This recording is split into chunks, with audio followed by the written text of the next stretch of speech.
Should you borrow money? Exodus and Leviticus prohibit loans of money, or food with interest, to a needy brother or sister, or even a resident alien. Deuteronomy forbids taking interest from any person. Other books of the Bible underline the importance of this prohibition on interest. Many people wonder, is borrowing money a sin? Maybe you want to borrow some money from someone, or maybe someone wants to borrow money from you. Borrowing money is not always sinful, but Scripture lets us know that it can be sinful. It is not wise to borrow. We should never seek to borrow money, but instead seek the Lord for His provision. The first step to taking control of your money is to stop borrowing. Before borrowing money from a friend, decide what you need most. Quick to borrow is always slow to pay. Do you really need to borrow money? Can you cut back without having to borrow money? Is it truly a need, or do you just want a little spending money? Did you go to God first and ask for help? People often ask to borrow money, but they really do not need it. I've had people ask to borrow money from me, and then I found out that they needed the money to go do stupid things. It hurts the relationship. Of course I forgave, but it really did hurt me to be used. Take a look at James 4 verses 2 to 3. James 4 verses 2 to 3 reminds me of this topic. Let me explain why. You desire, but you don't have, so you kill. You kill your relationship because money hurts the relationship. Look at the next part. You quarrel and fight. Money can easily lead to fighting and arguing. I've even seen fights happen because someone refused to lend someone money. The last part reminds us to ask God. Have you asked Him? Are you asking with the wrong motives? James 4 verses 2 to 3. You desire, but do not have, so you kill. You covet, but you cannot get what you want, so you quarrel and fight. You do not have, because you do not ask God. When you ask, you do not receive, because you ask with wrong motives, that you may spend what you get on your pleasures. Sometimes people borrow money with the sole purpose of taking advantage of generous people. Some people take out loans and never pay back. Scripture lets us know that if someone does borrow, they better pay back. Don't say to yourself, they wouldn't mind, they never bring it up. No, pay back. All debts should be paid. When someone borrows, but doesn't pay back, that really says something about them. Debt can show a trustworthy person from a scoundrel. Banks feel safer loaning money to people that have good credit. It is hard for someone with bad credit to get a good loan. Our debt needed to be paid. Without Christ, we are seen as wicked before God. Christ paid our debt in full. We are not seen as wicked anymore, but we are seen as saints before God. All debts need to be paid.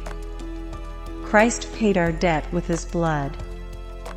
Psalm 37 verse 21. The wicked borrow and do not repay, but the righteous give generously. Ecclesiastes 5 verse 5. It is better that you should not vow than that you should vow and not pay. Luke 16 verse 11. If then you have not been faithful in the unrighteous wealth, who will entrust to you the true riches? Money can break a good friendship.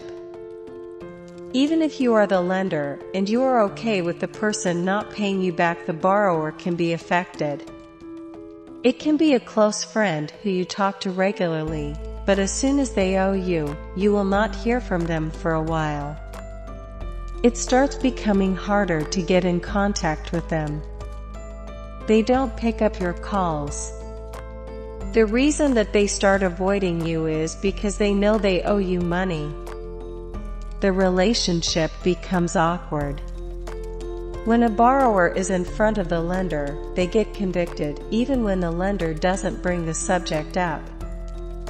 Proverbs 18 verse 19. A broken friendship is harder to deal with than a city that has high walls around it. And arguing is like the locked gates of a mighty city. Not having to borrow money is a blessing from the Lord.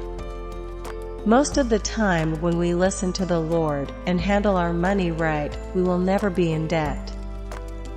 Deuteronomy 15 verse 6. For the Lord your God will bless you as he has promised, and you will lend to many nations, but will borrow from none. You will rule over many nations, but none will rule over you. Proverbs 21 verse 20. Precious treasure and oil are in a wise man's dwelling, but a foolish man devours it. God doesn't want us to be a slave to anyone. We should seek God instead of lenders. The borrower is a slave. Proverbs 22 verse 7. The rich rule over the poor, and the borrower is slave to the lender. Matthew 6 verse 33. But seek first his kingdom and his righteousness, and all these things will be given to you as well. I've learned not to lend people money because that can cause you to stumble, the borrower to stumble, and it can break the relationship. It is better to just give the money to them if you are in a position to give, of course. If money is tight, just be honest with them and tell them. If you can give, then do it out of love, expecting nothing in return. Matthew 5 verse 42. Give to the one who asks you, and do not turn away from the one who wants to borrow from you. Luke 6 verses 34 to 35. If you lend to those from whom you expect to receive, what credit is that to you? Even sinners lend to sinners in order to receive back the same amount. But love your enemies, and do good, and lend, expecting nothing in return, and your reward will be great, and you will be sons of the Most High, for he himself is kind to ungrateful and evil men. Deuteronomy 15 verses 7 to 8. If anyone is poor among your fellow Israelites in any of the towns of the land the Lord your God is giving you, do not be hard-hearted or tight-fisted toward them. Rather, be open-handed and freely lend them whatever they need. Is it wrong to charge interest on a loan? No, there is nothing wrong with charging interest in business. But we should not charge interest when lending to family, friends, the poor, etc. Proverbs 28 verse 8. He who increases his wealth by interest and usury gathers it for him who is gracious to the poor. Matthew 25 verse 27. Well then, you should have put my money on deposit with the bankers, so that when I returned, I would have received it back with interest. Exodus 22 verse 25. If you lend money to my people, to the poor among you, you are not to act as a creditor to him, you shall not charge him interest.